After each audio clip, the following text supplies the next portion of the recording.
So today we're looking at the Pirkei Avot chapter 5, but before I do anything, I do want to give a bit of a trigger warning. We are discussing some heavy, sensitive topics today, particularly around domestic family violence. So if there's anything that does trigger, we have the room upstairs if you need to just take a break. And if you feel like you need to talk to anyone, there's our elders and deacons, so Judith, Ralph Marie, Elise, but if they're not available, then someone you trust as well. Also, a bit of disclaimer, we all struggle with negative relationships in some way in our life. So this is not an attack against anyone in particular. It's just talking about more than anything else, how to have peaceful relationships versus violent relationships. So, this is myself including, like we all have our moments of insecurity and selfishness. So yeah, with that out of the way, the first Mishnah that we're going to look at is chapter 5, Mishnah 19, yeah. So if you're looking it up, I'll give you a moment to find it.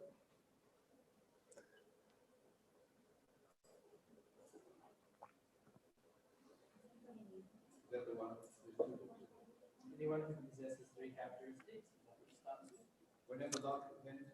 I love that it's dependent, yeah, that's the one. Okay, 16. And if you're using the in-house copies, it's page 16, apparently. The big copy, The big copy, yeah. This one is page 178. 178. Page 178. My bad. Oh, sorry, it's Mishnah 16. Yeah, I might have been using the Chabad translation. Cool. All right. If everyone's ready, I'll read through that first Mishnah. A love that is dependent on something, when the thing ceases, love also ceases. But love that is not dependent on anything never ceases. Which is a love that is dependent on something? The love of Ammon and Tamar. And the one that is not dependent on anything, the love of David and Jonathan. So I'm just going to grab my Bible. Won't be a sec.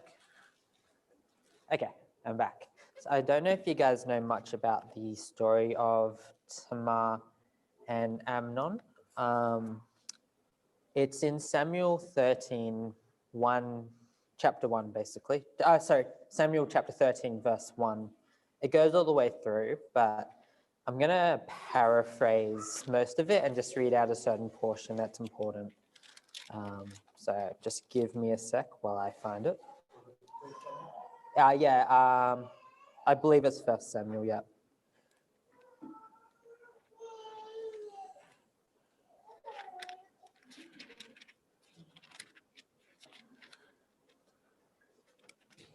Let me just double check that.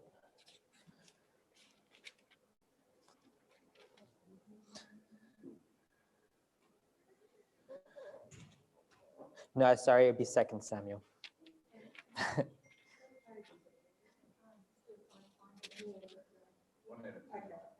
Yeah, so 2 Samuel 13, 1 through to 15. I'm not going to read the whole thing. I'll paraphrase because it's a bit of a harrowing story. But basically, David has some sons and some daughters, including Ammon, which is one of his sons, and Tamar, which is one of his daughters. And Amnon develops an unhealthy attachment to his sister to the point where it's basically his desire is to rape her. And he then lures her into his room through false stories of him being sick and trickery, and then managed to actually take advantage of her. So it's actually a quite disgusting chapter in the story of David's descendants. But there's a particular verse that I want to read out. So after all this has happened, let me just find it. I believe it's verse 15. Yeah, so after all this has happened and Tamar has taken advantage of, Amnon has taken advantage of Tamar, he says, but then he was filled with utter revulsion for her. His hatred for her was greater even than the love he had for her before. Amnon said to her, "Get up and get out of here." So the love that Amnon had led to hate, or potentially always had hate. So I'm going to open it up to a question. Actually, no, I'll quickly, does everyone know the relationship between David and Jonathan? Do they get that dynamic? Yeah, cool. So I suppose the question I want to ask you guys is, what's the difference between Amnon's love and the love that David and Jonathan had? Like, what are the clear differences between the two? Sorry, microphone. Yeah, thank you. The love between Ammon, is it, and Tamar, Tamar, yeah. is he took her love, and Jonathan and David, they gave their love. Definitely. Yeah, that's really well summed up. Nice.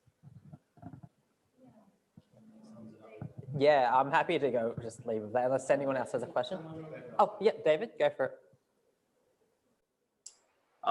It wasn't really. I was just saying. I mean, there was two different dynamics. One was physical, and one was a different relationship where they had a selfless love that no matter what happened, they still stood by each other's. And the dynamics didn't change.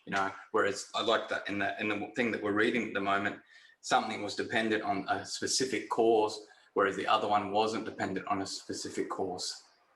Definitely, yeah. That's also a really good summary that David and Jonathan's love wasn't dependent on anything except what they chose to give, where Amnon's love was dependent on what he could get out of the relationship.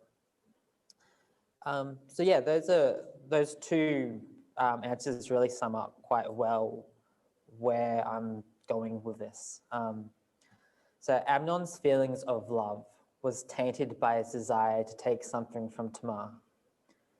His love was a love of self-gain and a hatred for Tamar and her own identity. And this is basically violence. So I'm defining violence as taking something for yourself at the detriment of someone else. So violence is when you take something that someone else could use or belongs to them for your own selfish gain. That's how I'm going to define it here in this Beit Midrash. David and Jonathan, on the other hand, they developed a peaceful love between themselves, with altruism being the bond that they were bound to each other through acts of service and protection and love. And they would rather each other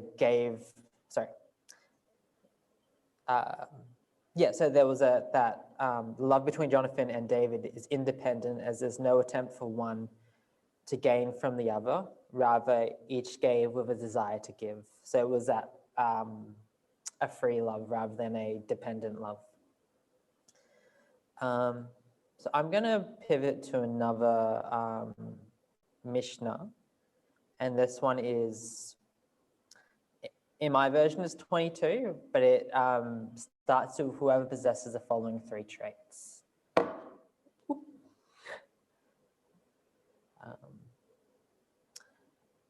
I'll read it out for you guys. Whoever possesses the following three traits is of the disciples of our father Abraham, and whoever possesses the opposite three traits is of the disciples of the wicked Balaam. Disciples of our father Abraham have a good eye, a meek spirit, and a humble soul. Disciples of the wicked Balaam have an evil eye, a haughty spirit, and a gross soul. What is the difference between the disciples of our father Abraham and the disciples of the wicked Balaam? Disciples of our father Abraham benefit in this world and inherit the world to come. As is stated, to bequeath to those who love me, there is, and their treasures shall I find. Disciples of the wicked Balaam inherit purgatory and descend to the pit of destruction, as is stated, and you, God, shall cast them into the pit of destruction, bloody and deceitful men. They shall not attain they shall not attain half their days, and I shall trust in you. So there's a clear difference between the two types of people, or two disciples of these, suppose, great men, and there's also two end results for these two types of people. In the commentary from Ruach Chaim, he breaks down these three elements, so the I, the spirit, and the soul, into more practical terms. So the I equals the thoughts, because wherever our I leads us, we think, and wherever we think, our I leads us. So the I is the vessel of the mind. When we talk about spirit, we're talking about speech. So the essence of how we feel, think, coming out of us.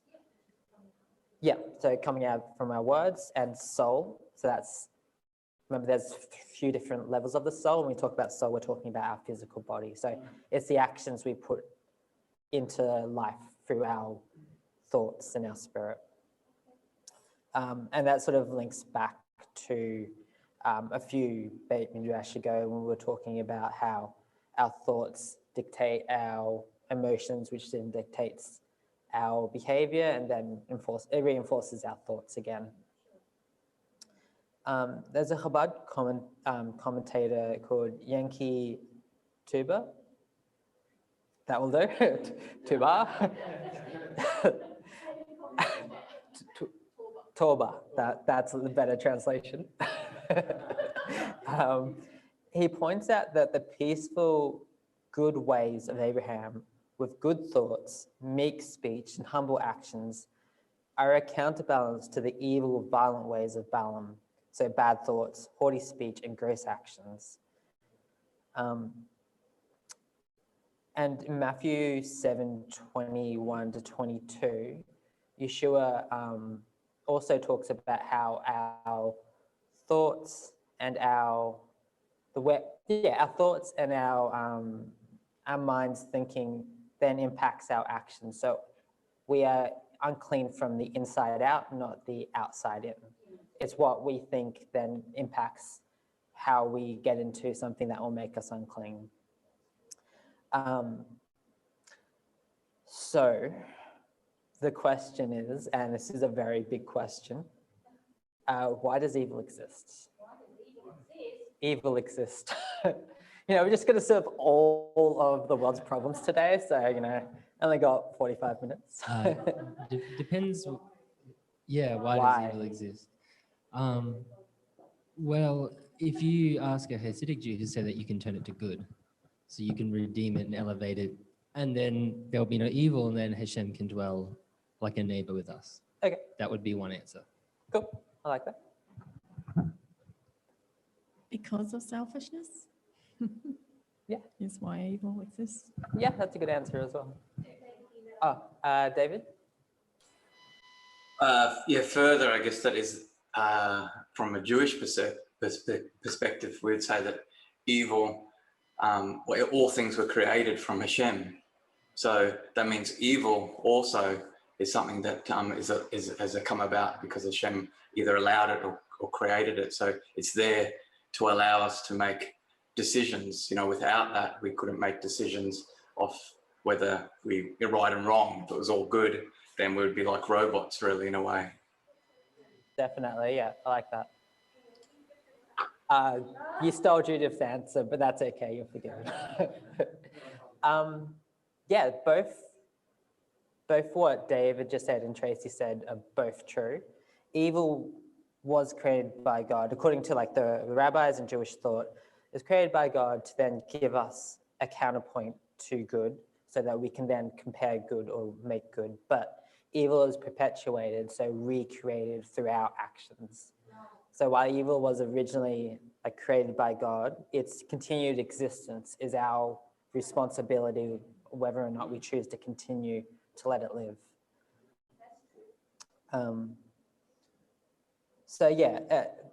The Orator basically discusses this, that the function of evil is to allow good actions to exist, is to allow us to choose good over evil and challenge the evil we see around us with good actions. So it's actually a call to do good. Yes, definitely.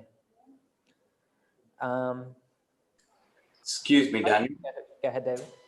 I was just a thought or a question in a way is that probably the way we typically go evil, it's probably wrong way of us understanding what that is really meant when we say God created it. Like we have Yetzer Hara and things like that. It's not a typical understanding of what it is. And I think you even said that we perpetuate. There's something that exists, then we can take that and make it into something really bad. It's not necessarily the evil that we think of as evil. It's a very different way of looking at it in Judaism, but it's probably a separate study. But I don't know what your thoughts are on that.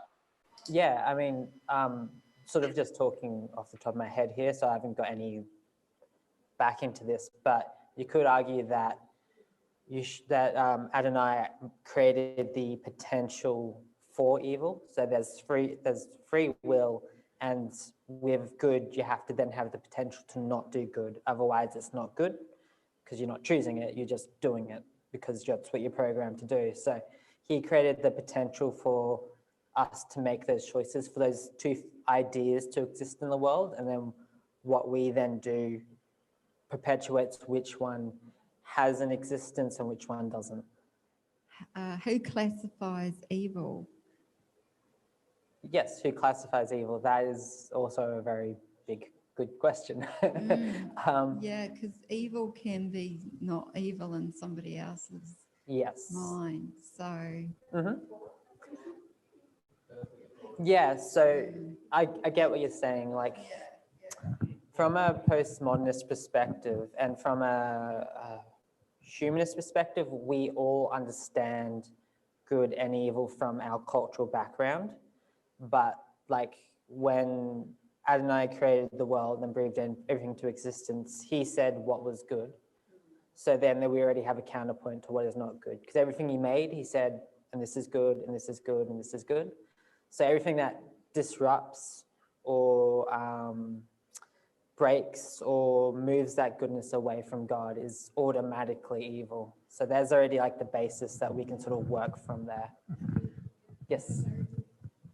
Well, I always understood that if we disobey the Torah, that is considered evil. Yes, definitely. Yep. No, that's really great.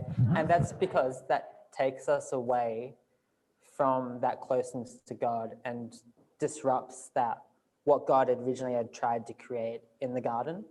We then start to move further and further away from that every time we disobey the Torah or move further away from his intentions.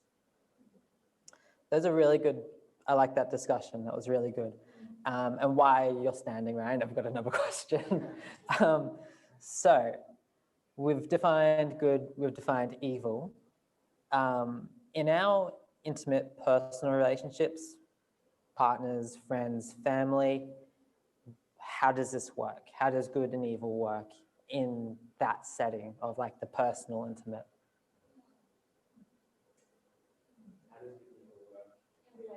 In relationships, yeah.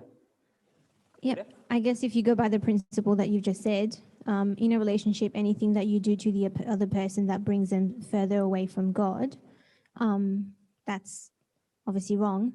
And everything that you do that is outside of God's will, towards whether your partner or another human being, that's also like a bad relationship.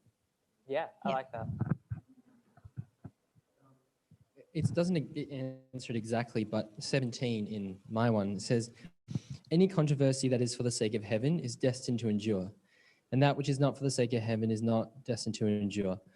Which is a controversy for the sake of heaven? The controversy between Hallel and Shammai. And which is not for the sake of heaven? The controversy of Korach and his entire group. So the idea is that there was conflict in a close relationship between Hallel and Shammai, but the respect and the love they had for each other was like a brotherly, deep love. Yes. So they wouldn't perpetuate evil against each other, regardless that they might not see each other's side of the argument, might not do things the same way, but they wouldn't perpetuate violence. No. Like they saw each other as all Israel. So to harm one of them was to harm themselves. But yeah, it shows that there's that conflict, and that's okay as long as it doesn't perpetuate harm. Yes. Yeah. They, Hillel and Shammai, I was going to say Shai, but that doesn't work.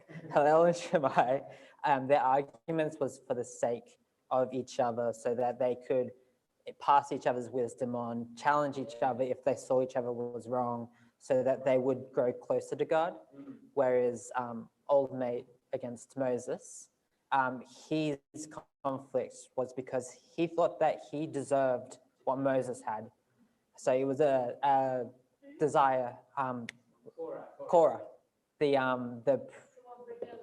he's one of the priests, but he wasn't a high priest, and he basically saw what Moses had and Aaron had and thought that because I am a direct lineage, that's the word, from Abraham, I have the right basically, and I should be the one performing the service and the temple. He actually did a sacrifice outside of the temple grounds and led a whole rebellion of people with him. And God, he basically split the ground up and they went straight to Gehenna. Yeah. Yeah. So that was a conflict based on his desire, not on the sake of Israel, the sake of someone else. So that's a good answer. Could I add Yes, to your, please. so how does good and evil work in relationships? So when you're in a relationship, you want what's best for your partner. So ultimately, sometimes that is self-sacrifice as a partner, but you're always trying to make them happy if you can, or let them have a quality of lifestyle that they enjoy. Yeah, definitely. So that love that's independent, not dependent on something that you need, but rather it's a love that comes out of just your desire to love and desire to give. Nice. Sorry? That's the God kind. Yes. That's right. Yeah. Yeah. So I've sort of broken down what a peaceful relationship looks like versus a violent relationship. And I'll start with a peaceful one. So a peaceful relationship, two people communicate with each other. They hear each other out. They don't just talk, but they also stop and listen, consider, reflect, and then talk to what the information they've been given. There's a mutual respect. So each person says, I respect you for who you are, you respect me for who I am, and that we're both on equal footing here. We're both as important as each other in this relationship. There's obviously trust. So a peaceful relationship has each person trusts each other with what they have and also with who they don't and don't see. There's that idea that you can trust someone else. Honesty, that's incredibly important. Sometimes it leads to what might seem like a conflict, but it's that conflict where it's about figuring out how to live best with each other. So it's like a tiff versus like a fight or conflict, like actual violent conflicts. But being honest creates room for mutual respect and for trust. There's support, so two-way support. One person supports the other with their endeavors, with their needs, and then it goes back to the other person as well. And there's independence. As much as in a relationship, you are one body, both people are still people. There's still their own independent thoughts, desires, abilities, tastes, and that doesn't really go away with a relationship. It just means that you become respectful and understanding of each other's independence. So that's what a peaceful relationship looks like. Now, this is more what a violent relationship looks like. And remember, violence is taking from someone something that they need, or taking something from someone that would then leave them worse off than they are. And obviously the first one would think of when it comes to violence is physical violence. That's a no-brainer. We sort of recognize it when we see it. One person using dominance over the other person in a physical way to control or manipulate. But then there's also things like insults, derogatory comments, pressuring someone to do something that they don't want to do. And that can be with sex, but that can be with a multitude of things. It's when you're taking away that person's choice to the detriment of their independence and who they are, taking that away from them so they can no longer have a say in their life. And then there's not allowing someone to have a separate identity, which is something that I think people, including myself, often sort of skip over because you think, all right, you're a married couple or you're really close friends or you're a, mother and daughter. It's understandable that you're so close together, but there's that bit where you take away the person's right to the character that God has actually created them in because you don't allow them that space to be who God has made them. And all these things, what a violent relationship looks like. And I was sort of indicating before that it doesn't necessarily apply to your romantic relationships. It can apply to all our relationships.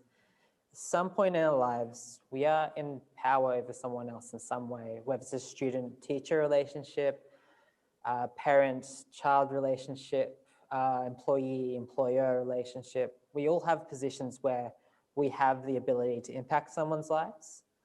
And how we treat those people then impacts whether or not we are giving or if we're taking.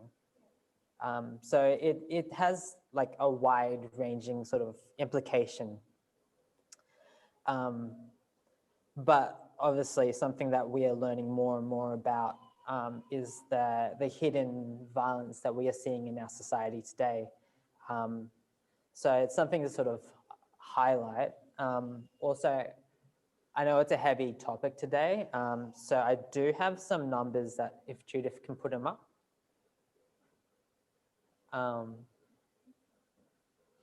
Yeah, so if anyone does need to contact those numbers at any point, I believe it will be on the video as well. Yeah, so they can access that now or later on. They can also speak to us and we'll direct them to support. Sorry? Yeah, even people online, anyone. So I just had those up there just in case this has sparked anything or you've sort of in reflection realized that you're either in a relationship that is violent and not peaceful, or you realize that you're actually the person in the relationship who is violent and not peaceful. Yeah, it's not the end.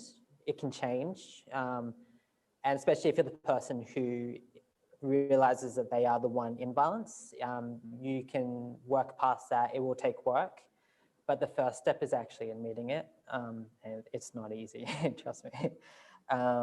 Yeah, so the last bit, I kind of wanted just to talk about some of my experience as a social worker, and then I'm going to do one last question that I want us to sort of brainstorm about. But I was sort of talking to Ryan and Judith, I was like, I don't know how to end this Beit Midrash, and Judith suggested that I just sort of talk a bit about my time as a social worker, what I've seen as in regards to a wider community, the impact it does have, and then we can sort of talk about how we think we can contribute to peace in our wider community. So as a social worker, I'm in an intensive family support role. So that basically means I'm working with families who are just on the edge of going into child safety. So high risk, high potential for neglect and potential for abuse. In fact, when we're there, those things normally exist in some level, and it's our job to like divert it to a healthier place. And empower people within the relationships and families. But my caseload, I have 9, and 8 of them are single mums who have been victims of abuse. And the impact of that is incredibly devastating. You have mums who are so traumatized that they can no longer think about what is needed to give their children a safe home because they're living through post-traumatic stress and they just see demons around every corner. Not literal demons, but the demons of their past. There's the impact of someone's financial standing. If someone in a relationship has used violence in a way that has caused them to flee, and that person wasn't working or employed, all of a sudden they have no income. They were relying on that one individual who was a person using violence. So now they're in poverty and they've got 3 children with them, and things spin out from there. There's the impact on the children themselves. Having seen the violence, they then also become traumatized and then they internalize it. And then when it comes time for them to be a parent or a partner, they make the choice that seems most logical. And that's the choice that they've seen. It's still a choice, and I have to emphasize that. Like, people choose to be violent, but they make that choice. Yeah, I could go on, but it is something that's really significant. And as a light in a world that is dark, or as people of peace in a world that is violent, I suppose I just wanted to sort of brainstorm and get it out there what we can do as a community to spread that light and spread that peace. Yeah, so I thought I'd open up to you guys. Sorry, it's a heavy one today. Apologies. But yeah, I thought it was timely, given all the stuff that is coming up in the media and things that we are further understanding about the society we live in. I think we need to have an answer as representatives of Yeshua and Adonai. I think humility is a big one. I think because at some point we all do something where we do that to someone, whether we do it as a kid, to our siblings, we take something from them that doesn't belong to them, we push them over, whatever. In a workplace, we get frustrated, we abuse our power, abuse our rights. I think humility to say that we are imperfect is a good start, and the ability to analyze our own deeds and say, if I really want to love my neighbor as myself, then I maybe need to look at my own life and see where that's happened, or where I've perpetuated violence, or where I've picked up a characteristic of the world around me, and how can I get rid of that? Yeah, that's really important. Yeah, so there's the old adage that change starts from myself and then moves outwards. So continual self-reflection is incredibly important. It's particularly important, I think, for the men in our congregation and in our spiritual community, because our responsibility as priests is to show love and care for those around us. And if we have this idea or this lie that to be a priest is to be physically violent, to be commanding, to be controlling, to be demonstrative, then we're not living up to the potential that we can be. And we're also stopping the kingdom from expanding, because we're actually stifling rather than growing. So yeah, self-reflection is always a good place to start, definitely. Coming from a home where my father was an alcoholic, and the neighbourhood knew that he was violent to my mother, and not one of the men in that neighbourhood tried to assist. Not one of the men came forward to have a talk to my dad, you know, that he could perhaps look another way. But I mean, my dad was violent and he was a scary person, so they could have been scared of him. But if he had somebody who came alongside of him, maybe befriended him, I don't know if that would have changed his behaviour.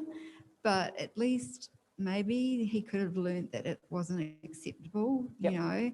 And like, we were walking the streets at 2 o'clock in the morning often, because he'd just come home and crash the house, and Mum was the only one calling the police.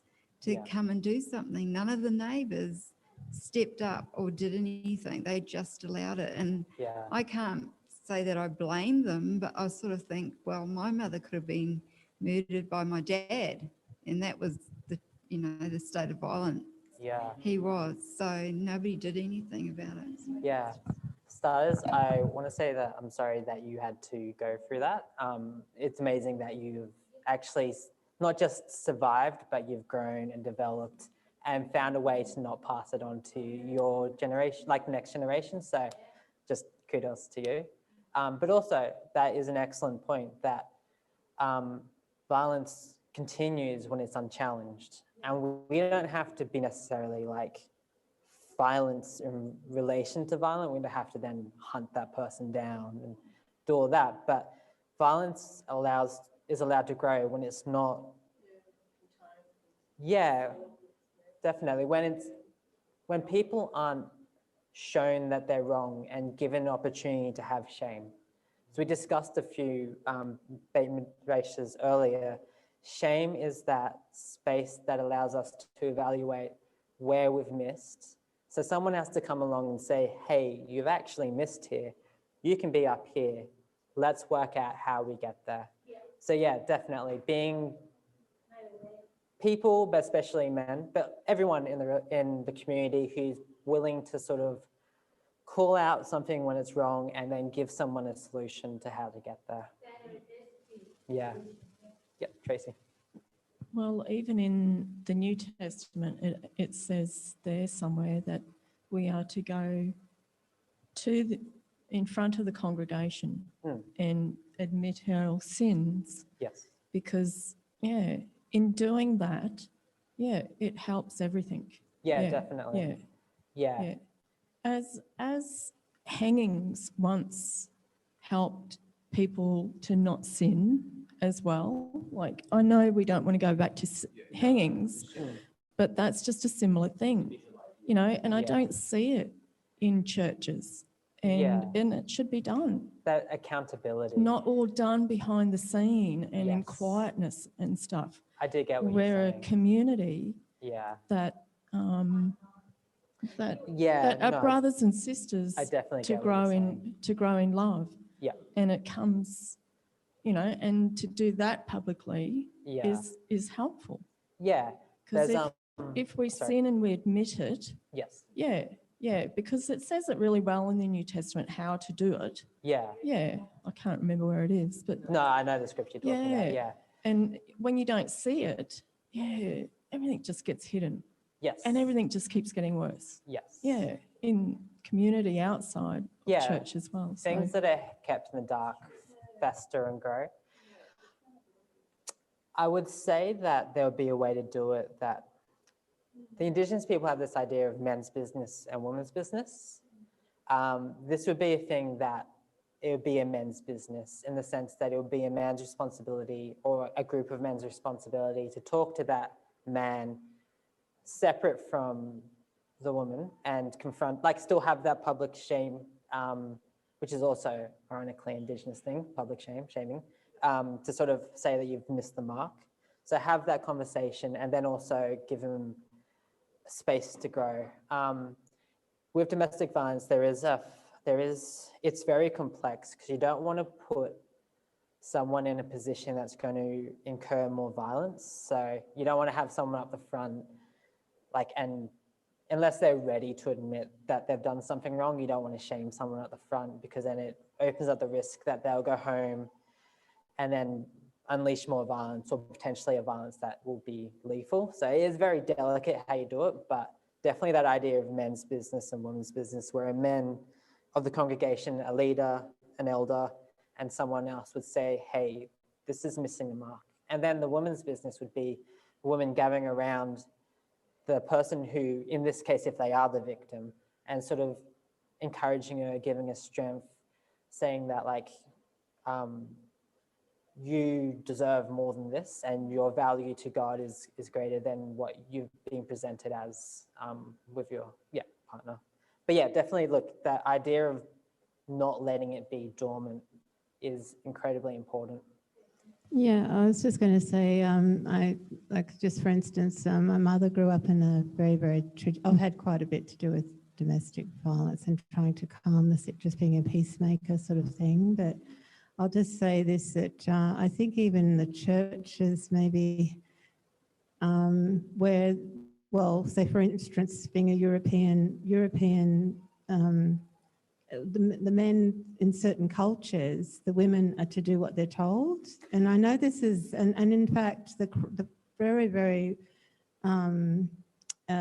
Orthodox sort of church that my father was raised in, very traditional Orthodox, and the women are virtually just in the kitchen. The men don't even help in the kitchen, and they work and they put the money on the table, and the women are in the kitchen, they look after the children. And I don't think that my mother wasn't even allowed to go to work because my father was very, very jealous and very, very controlling, extremely controlling. But that was the European Orthodox upbringing he had and how he was raised. The men and the women were, I won't go into it, but and that was the church upbringing in the very strict church. And I know one thing that I've seen. I've just been through a terrible domestic violence situation with a couple that now the young man's he's in jail, unfortunately. But I know one thing, that it does say in the Word of God that a gentle answer turns away wrath. And I believe that there's a lot of, when people are screaming and there's some evil things that can be said in the Bible. I mean, the word of Torah does say life and death are in the power of the tongue, and words do hurt people.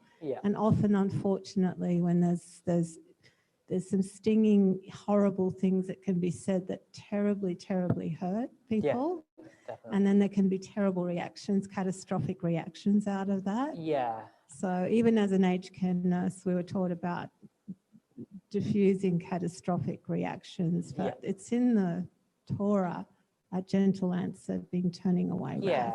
I get what you're saying. For starters, I also want to say that given where you've come from, like as a person who's not just survived, but also like taken upon yourself to help others, like, again, that's really brave of you. Great. With the, yes, that is true. A gentle answer turns back violence. Also, we can't discount that sometimes the violence we see from someone who is the survivor is actually just a retaliation to something that they can no longer control or no longer bear. So it's very easy to say the person, the survivor, look how violent they are, but often you have to look at the wider context of where did they break? Like, was the violence so unrelenting that it just, they snapped, which is something that happens at some point to everyone. So it's something to, also keep in mind. And then I think Judith after. Kay, sorry, and then Kay. Judith. Kay, then Judith. So I just wanted to backtrack just a little bit. And it's been brought up in a couple of answers, but it comes back to what Rabbi Bernstein was talking about, Israel being considered one. And if one, and so even though we're part of Greater Israel, we're part of an Australian body of Messianic believers, and we're part of the Gold Coast, Kahila, Derech HaMashiach, or those online are part of Derech HaMashiach. So even though we're part of a big community, we're also a part of a smaller community. And so what can we do? Some of the answers that have come up is all about being accountable to one another and being watching out for one another. So if we can't do that in our community, we can't point the finger at anybody else outside and say, hey, what are you doing? It's got to start with us. So and I believe we're getting there. It's a culture that takes a while to build. It is. And it goes along the lines of what Tracy was talking about, but I sort of disagree a little bit, Tracy, with going up the front straight away. But I agree that that is part of the process. So the first part of the process is that you take a witness along to that individual and you confront them first. So that's the biblical steps. If that doesn't work, then you take a couple of witnesses, like the elders typically. When it says witnesses, it's usually meaning the elders. And then if that doesn't work, then you bring them in front of the Kahila and you try and talk obviously not in an abusive way, because, you know, violence will breed violence. So talking along the lines of what Nadia is saying, you do that in a loving way, but in a proper way. And eventually that person has to be then ostracized from the community if they continue with that abusiveness or whatever it is. So it is a long process, and it has to be done in love, and it has to be done the right way. But there is a process. And if we start doing that within our own house, then we'll have the ability to do that to other people outside of the community that are still believers, you know, because we're not supposed to judge the world. But if there's domestic violence in our neighborhood, we've just practiced something in-house that we can apply to our neighbor or, you know, friends that we know. So this is our training ground to develop this sort of thing. These skills. I like that. I think it was Kate and then Judith. I don't disagree with what's been said, but I just wonder how we as a collectively can do something, because it is a present issue. We're not in the position that you are in now. We don't come against, you know, in contact with people in these sort of situations. But, you know, is there something that we, as collectively, that we could do to be some sort of a solution or an answer to the present situation that we're facing in this locality, in this city, in this nation, around the world? Sorry? Oh, Judith has an answer. I'll let Judith answer, and then I'll also, if she doesn't say, I think, sorry, two things. The first thing is with Kay's question. There are obviously a lot of organizations who do have the training and the manpower and the capacity, but not the resources. So as a community, the number one thing that we can do is make sure that we use our resources at Tzedakah in a way to help. And I was in contact with Divi Connect on the Gold Coast, but every time I did call and they just said to click donate on the, so I couldn't find a direct debit link. So maybe we could just do that, donate through the website. I think also there has to be wisdom. We're not a lot of us are trained to deal with people who have suffered trauma. So as much as we might have a heart, we just have to be aware of our capacity. And what we can do is if we want to take note of those numbers and we come across someone who is suffering, that is help enough to have the knowledge and say, I empathize with you, and my heart is with you. I can pray for you. I can pray with you. But this is a number if you need immediate help or anything. This is a number where people, and these organizations are not Christian organizations, but I don't know if all of them or any of them are, but that's not the point. If we need to get someone out of a situation that's high risk, that's what I think we can do. So a matter of educating ourselves, being aware, using wisdom, and just being just all in general aware that these things are happening and not just going about our sweet lives. And I think if we can, that's self-sacrificing. If you feel touched, you can donate to the charities yourselves out of your own back. And I love how the sermon this morning, what Rabbi was saying, he was talking about tithes and the poor and everything. And we know now that we do have a responsibility towards our neighbor, whether they are part of Israel or not. And that is helping with monetary value to stop people from falling into poverty. That's a responsibility that we do have. One way people go into poverty is because of domestic violence. So I love how it sort of all came together like it always does. So again, if you have a heart, you can talk to Daniel. He has obviously contacts and is aware of organizations in either areas. But also I wanted to say, second thing is, a lot of times when we think of domestic violence, we think of physical violence, but let's keep in mind as well that domestic violence also means emotional violence.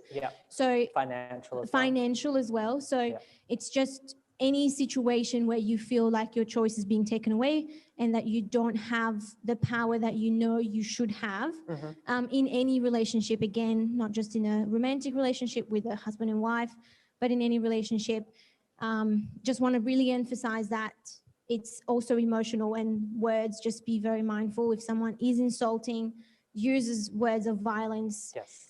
If you feel bad after you talk to someone and you don't feel, you feel like something's wrong, then more often than not, that person has just committed an act of violence against you because of their words or their actions and how they've behaved. So I think sometimes we do think of things in so big picture that we forget the little steps that it takes to get to that big. Yeah, a lot of times it's a definitely. progression. It's So incremental. Yeah. if you are experiencing it, if you are the person that you've just realized you weren't aware that what you were saying or doing is an act of violence towards someone else, we can start there, inside and then out. But if you want to help on the out, there's a lot of ways we can help. Definitely. Yeah, thank you for saying that, Judith, because it is important that when the situation is a high-risk situation, that we don't get involved past our capacity, because that then increases the risk. If there is someone within our fellowship that we know, that we have a relationship with, it's a little bit of a different story. We can have that conversation with them if we feel that the risk is appropriate, but again, it's using judgment. But also like donating is good. Also things, there are not just those charities up there, but there are organizations who have counselors, but also like boxes for people who are fleeing domestic violence. So they have like domestic violence fleeing kits and hampers.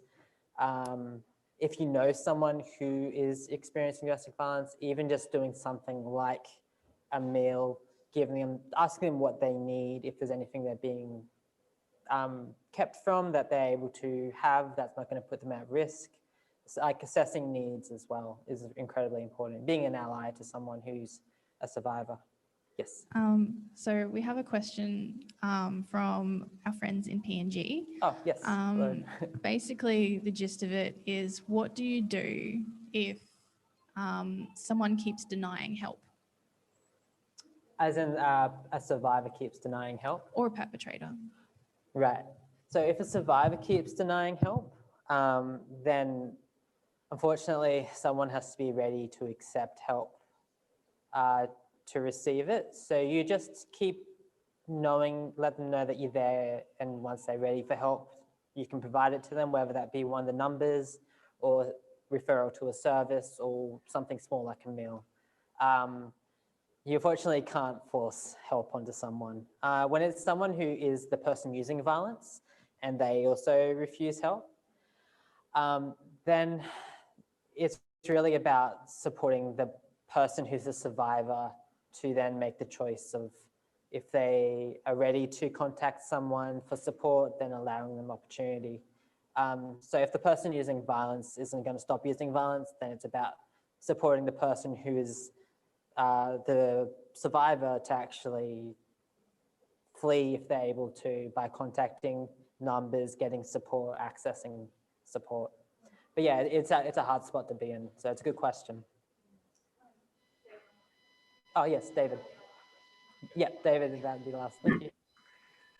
Yes, it's some good stuff, and I was just thinking about what Ralph was saying, is that the framework of, I guess, even in our own group and the Kila is starting to have a safe environment to be able to challenge each other and to, for example, in this week's parasha, in Leviticus, Leviticus 26:14, some of the commentary talks about basically that the first thing that we have to be doing is, that dedicating ourselves to the study of Torah, So as soon as we distance ourselves from the study of Torah and take even a week, I know for myself, I can take a break, because I'm just having a rough week and I'm having a break.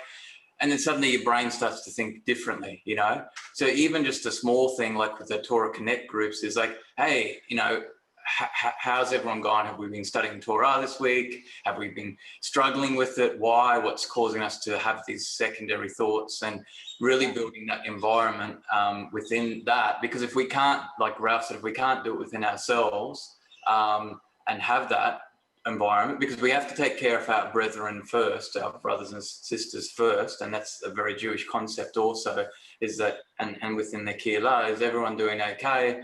And then once that environment is natural, as people come in, and then our light can really, I mean, because I think sometimes in the Christian concept, we've got to go out and change the world. Well, we first got to change, walk with Hashem and walk correctly before him. And he does naturally, we start to do, like I think you said before, Daniel, if we notice someone's getting abused, we're obliged to do something about it. You know, we have to do something about it. And that's a result of changing, you know. I mean, that should be a natural human thing that most people do, and it comes from Torah, but it is a human trait, you know, to care for your fellow man in general.